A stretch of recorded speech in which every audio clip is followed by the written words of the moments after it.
Bill Belichick affirming today that he is committed to UNC's football program and that he is not looking to leave anytime soon. WRAL's Chris Lee and Brian Murphy were there at today's press conference. Guys, many of us were able to watch the press conference on WRAL News Plus and elsewhere. There's something, though, about being there, being in the room. Give us a sense of the vibe that we weren't really able to tell with watching the press conference.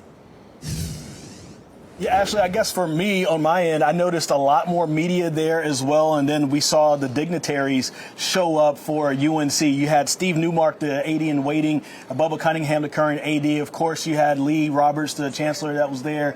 And you also had Michael Lombardi, their GM for the football program. So they normally don't show up at these weekly press conferences. Yeah, I was told they were there as a show of unity for Bill Belichick, showing him that they had his back.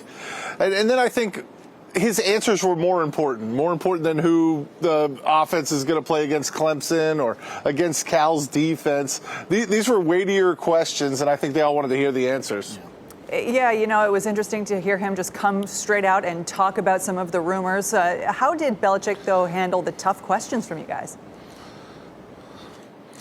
Yeah, I thought he handled them as well as he could, right? He talked about what he's seeing in the locker room, certainly wasn't going to give much credence to the divisions in the locker room, tried to paper over those, but really hammered the fact that he is not looking to leave. He was not negotiating a buyout last week, and that corresponds with our reporting.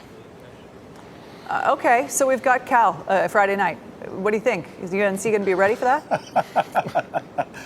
You know, Ashley, one of the things I thought was very interesting before the Clemson game, which they had a bye week before that game as well, he said, hey, our team has improved. And you come out in the first quarter versus Clemson where the stadium looked like this, right? 28-3 in the first quarter. And so you kind of wonder, have they really improved? And this is their second bye week. What have they done this time around to get better for the Cal game? Cal is not as good as Clemson in my eyes, but this still could absolutely be a blowout if they don't have their game travel over to UC Berkeley. So honestly, it's a wait-and-see approach right now for UNC, and maybe the week off has probably helped them rest up a little bit. Guys, you know, you cover this so closely.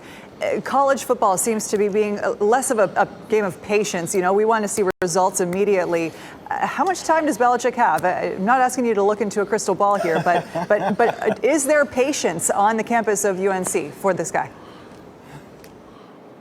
Well, we just saw James Franklin, who was in the college football playoff last year, get fired at Penn State. It's a results business more than ever.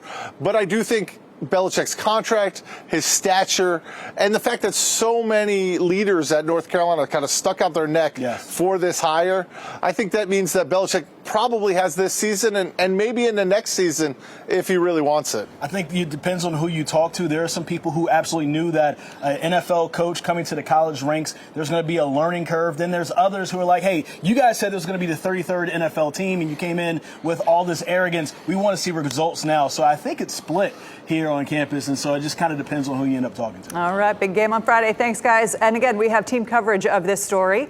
Coming up at 5:30, WRAL documentary reporter Kristen Severance shares the new documentary coming out focusing on the turmoil at UNC after the Hulu docuseries was scrapped.